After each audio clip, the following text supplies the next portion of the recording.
प्रदेश सरकार, प्रशासन और पुलिस द्वारा कई जगह अराजकता फैली है। उन्होंने ऐसे कदम उठाए हैं जिनका कोई न्याय या लीगल आधार नहीं है। इस तरह के केस लगाए गए हैं, सीरियस, एकदम सीरियस तरह से के केस, जबकि एक जना घर पे था, एक जने एक वीडियो ले रही थी, तीसरे दीपक कबीर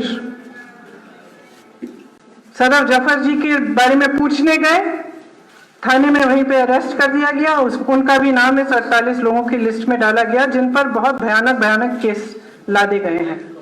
इसी तरह से वाराणसी में कई बच्चे, बनारस हिंदू यूनिवर्सिटी के और दूसरी यूनिवर्सिटियों के भी कई बच्चे प्रदर्शन कर रहे थे, शांतिपूर्वक प्रदर्शन कर रहे थे, कोई हिंसा नहीं, कोई ऐसी बात नहीं, उनको उठा के जेल में डाला गया।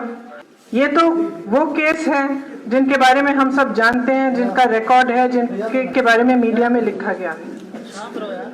मीडिया की रिपोर्ट्स और ऑफिशियल रिपोर्ट्स के मुताबिक 5,500 लोग गिरफ्तार हुए हैं, 1100 डिटेन हुए हैं और 1100 लोग गिरफ्तार हुए हैं।